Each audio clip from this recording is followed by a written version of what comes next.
चन्द्रस्तोत्रम् ध्यानं श्वेताम्बरान्वितवपुर्वरशुभ्रवर्णं श्वेताश्वयुक्तरथगं सुरसेविताङ्घ्रिं दोर्भ्यामृताभयगदं वरदं सुधांशु श्रीवत्समौक्तिकधरं प्रणमामि चन्द्रम्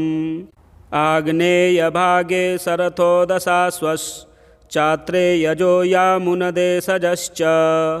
प्रत्यङ्मुखस्थश्चतुरस्रपीठे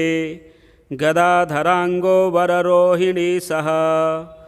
चन्द्रं चतुर्भुजं देवं केयूरमुकुटोज्ज्वलं वासुदेवस्य नयनं शङ्करस्य च भूषणं चन्द्रं च द्विभुजं गेयं श्वेतवस्त्रधरं विभुं श्वेतमाल्याम्बरधरं श्वेतगन्धानुलेपनं श्वेतछत्रधरं देवं सर्वाभरणभूषणम् एतत् स्तोत्रं तु पठतां सर्वसम्पत्करं शुभं फलश्रुतिः क्षयापस्मारकुष्ठादितापज्वरनिवारणम् इदं निशाकरस्तोत्रं यः पठेत् सततं नरः सोपद्रवाद्विमुच्येत नात्र कार्या विचारणा सोपद्रवाद्विमुच्येत नात्र कार्या विचारणा श्वेताम्बरान्वितवपुर्वरशुभ्रवर्णं श्वेताश्वयुक्तरथगं सुरसेविताङ्घ्रिं दोर्भ्यामृताभयगदं वरदं सुधांशु श्रीवत्समौक्तिकधरं प्रणमामि चन्द्रम् आग्नेयभागे शरथोदशाश्वश्चात्रे यजो यामुनदेशजश्च प्रत्यङ्मुखस्थश्चतुरस्रपीठे गदाधराङ्गो वररोहिणी सह चन्द्रं चतुर्भुजं देवं केयूरमुकुटोज्ज्वलं वासुदेवस्य नयनं शङ्करस्य च भूषणं चन्द्रं च द्विभुजं गेयं श्वेतवस्त्रधरं विभुं श्वेतमाल्याम्बरधरं श्वेतगन्धानुलेपनं श्वेतछत्रधरं देवं सर्वाभरणभूषणम् एतत् स्तोत्रं तु पठतां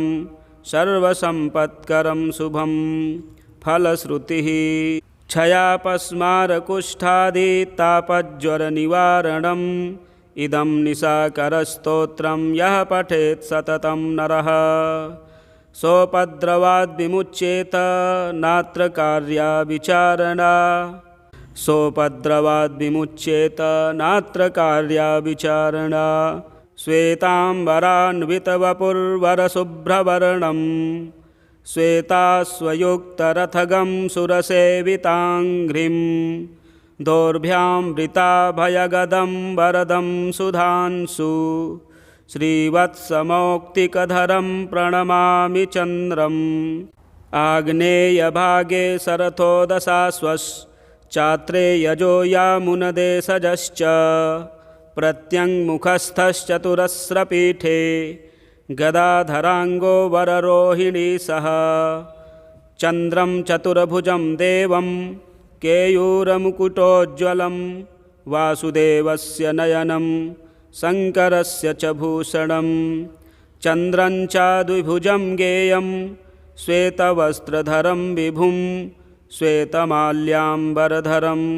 श्वेतगन्धानुलेपनं श्वेतछत्रधरं देवं सर्वाभरणभूषणम् एतत् स्तोत्रं तु पठतां सर्वसम्पत्करं शुभं फलश्रुतिः क्षयापस्मारकुष्ठादितापज्वरनिवारणम् इदं निशाकरस्तोत्रं यः पठेत् सततं नरः सोपद्रवाद्विमुच्येत नात्र कार्या विचारणा सोपद्रवाद्विमुच्येत नात्र कार्या विचारणा श्वेताम्बरान्वितवपुर्वरशुभ्रवर्णं श्वेताश्वयुक्तरथगं सुरसेविताङ्घ्रिं दोर्भ्यामृताभयगदं वरदं सुधांशु श्रीवत्समौक्तिकधरं प्रणमामि चन्द्रम् आग्नेयभागे शरथोदशाश्वश्चात्रे यजो यामुनदेशजश्च प्रत्यङ्मुखस्थश्चतुरस्रपीठे गदाधराङ्गो वररोहिणी सह चन्द्रं चतुर्भुजं देवं केयूरमुकुटोज्ज्वलं वासुदेवस्य नयनं शङ्करस्य च भूषणं चन्द्रं च द्विभुजं गेयं श्वेतवस्त्रधरं विभुं श्वेतमाल्याम्बरधरं श्वेतगन्धानुलेपनं श्वेतछत्रधरं देवं सर्वाभरणभूषणम् एतत् स्तोत्रं तु पठतां सर्वसम्पत्करं शुभं फलश्रुतिः क्षयापस्मारकुष्ठादितापज्वरनिवारणम् इदं निशाकरस्तोत्रं यः पठेत् सततं नरः सोपद्रवाद्विमुच्येत नात्र कार्या विचारणा सोपद्रवाद्विमुच्येत नात्र कार्या विचारणा श्वेताम्बरान्वितवपुर्वरशुभ्रवर्णं श्वेताश्वयुक्तरथगं सुरसेविताङ्घ्रिं दोर्भ्यां वृताभयगदं वरदं सुधांशु श्रीवत्समौक्तिकधरं प्रणमामि चन्द्रम् आग्नेयभागे शरथोदशाश्वश्चात्रे यजो यामुनदेशजश्च प्रत्यङ्मुखस्थश्चतुरस्रपीठे गदाधराङ्गो वररोहिणी सह चन्द्रं चतुर्भुजं देवं केयूरमुकुटोज्ज्वलं वासुदेवस्य नयनं शङ्करस्य च भूषणं चन्द्रं च द्विभुजं गेयं श्वेतवस्त्रधरं विभुं श्वेतमाल्याम्बरधरं श्वेतगन्धानुलेपनं श्वेतछत्रधरं देवं सर्वाभरणभूषणम् एतत् स्तोत्रं तु पठतां सर्वसम्पत्करं शुभं फलश्रुतिः क्षयापस्मारकुष्ठादितापज्वरनिवारणम् इदं निशाकरस्तोत्रं यः पठेत् सततं नरः सोपद्रवाद्विमुच्येत नात्र कार्या विचारणा सोपद्रवाद्विमुच्येत नात्र कार्या विचारणा श्वेताम्बरान्वितवपुर्वरशुभ्रवर्णं श्वेताश्वयुक्तरथगं सुरसेविताङ्घ्रिं दोर्भ्यां वृताभयगदं वरदं सुधांशु श्रीवत्समौक्तिकधरं प्रणमामि चन्द्रम् आग्नेयभागे शरथोदशाश्वश्चात्रे यजो यामुनदेशजश्च प्रत्यङ्मुखस्थश्चतुरस्रपीठे। गदाधराङ्गो वररोहिणी सह चन्द्रं चतुर्भुजं देवं केयूरमुकुटोज्ज्वलं वासुदेवस्य नयनं शङ्करस्य च भूषणं चन्द्रं च द्विभुजं गेयं श्वेतवस्त्रधरं विभुं श्वेतमाल्याम्बरधरं श्वेतगन्धानुलेपनं श्वेतछत्रधरं देवं सर्वाभरणभूषणम् एतत् स्तोत्रं तु पठतां सर्वसम्पत्करं शुभं फलश्रुतिः क्षयापस्मारकुष्ठादितापज्वरनिवारणम् इदं निशाकरस्तोत्रं यः पठेत् सततं नरः सोपद्रवाद्विमुच्येत नात्र कार्या विचारणा सोपद्रवाद्विमुच्येत नात्र कार्या विचारणा श्वेताम्बरान्वितवपुर्वरशुभ्रवर्णं श्वेताश्वयुक्तरथगं सुरसेविताङ्घ्रिं दोर्भ्यां वृताभयगदं वरदं सुधांशु श्रीवत्समौक्तिकधरं प्रणमामि चन्द्रम् आग्नेयभागे शरथोदशाश्वश्चात्रे यजो यामुनदेशजश्च प्रत्यङ्मुखस्थश्चतुरस्रपीठे।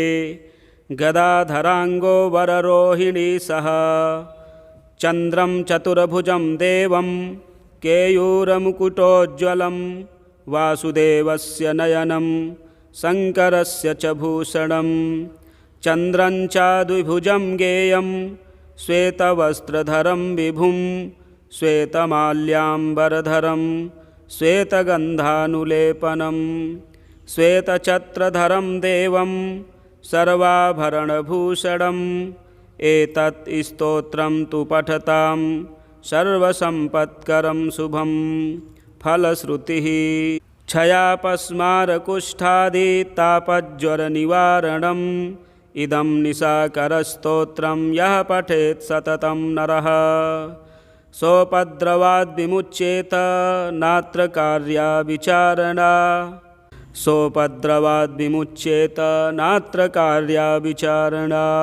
श्वेताम्बरान्वितवपुर्वरशुभ्रवर्णं श्वेताश्वयुक्तरथगं सुरसेविताङ्घ्रिं दोर्भ्यामृताभयगदं वरदं सुधांशु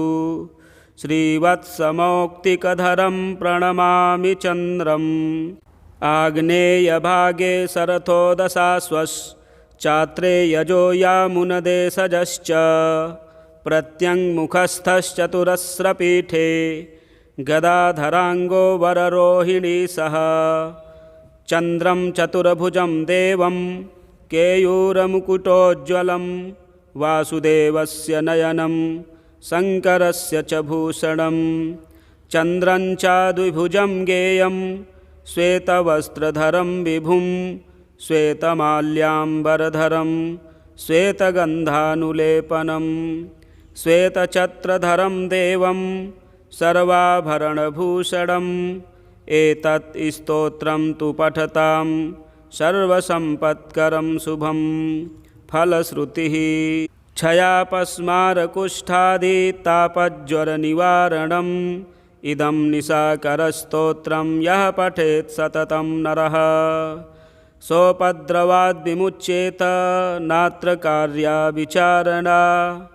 सोपद्रवाद् विमुच्येत नात्र कार्या विचारणा श्वेताम्बरान्वितवपुर्वरशुभ्रवर्णं श्वेताश्वयुक्तरथगं सुरसेविताङ्घ्रिं दोर्भ्यामृताभयगदं वरदं सुधांशु श्रीवत्समौक्तिकधरं प्रणमामि चन्द्रम् आग्नेयभागे शरथोदशाश्वश्चात्रे यजो यामुनदेशजश्च प्रत्यङ्मुखस्थश्चतुरस्रपीठे गदाधराङ्गो वररोहिणी सह चन्द्रं चतुर्भुजं देवं केयूरमुकुटोज्ज्वलं वासुदेवस्य नयनं शङ्करस्य च भूषणं चन्द्रं च द्विभुजं गेयं श्वेतवस्त्रधरं विभुं श्वेतमाल्याम्बरधरं श्वेतगन्धानुलेपनं श्वेतछत्रधरं देवं सर्वाभरणभूषणम् एतत् स्तोत्रं तु पठतां सर्वसम्पत्करं शुभं फलश्रुतिः क्षयापस्मारकुष्ठादितापज्वरनिवारणम् इदं निशाकरस्तोत्रं यः पठेत् सततं नरः सोपद्रवाद् विमुच्येत नात्र कार्या विचारणा सोपद्रवाद् विमुच्येत नात्र कार्या विचारणा श्वेताम्बरान्वितवपुर्वरशुभ्रवर्णं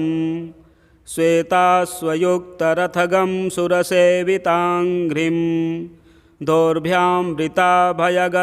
वरदं सुधांशु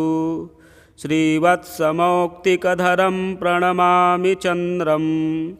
आग्नेयभागे शरथोदशाश्वश्चात्रे यजो यामुनदेशजश्च प्रत्यङ्मुखस्थश्चतुरस्रपीठे गदाधराङ्गो वररोहिणी सह चन्द्रं चतुर्भुजं देवं केयूरमुकुटोज्ज्वलं वासुदेवस्य नयनं शङ्करस्य च भूषणं चन्द्रं च द्विभुजं गेयं श्वेतवस्त्रधरं विभुं श्वेतमाल्याम्बरधरं श्वेतगन्धानुलेपनं श्वेतछत्रधरं देवं सर्वाभरणभूषणम् एतत् स्तोत्रं तु पठतां सर्वसम्पत्करं शुभं फलश्रुतिः क्षयापस्मारकुष्ठादितापज्वरनिवारणम् इदं निशाकरस्तोत्रं यः पठेत् सततं नरः सोपद्रवाद्विमुच्येत नात्र कार्या विचारणा सोपद्रवाद्विमुच्येत नात्र कार्या विचारणा श्वेताम्बरान्वितवपुर्वरशुभ्रवर्णं श्वेताश्वयुक्तरथगं सुरसेविताङ्घ्रिं दोर्भ्यामृताभयगदं वरदं सुधांशु श्रीवत्समौक्तिकधरं प्रणमामि चन्द्रम्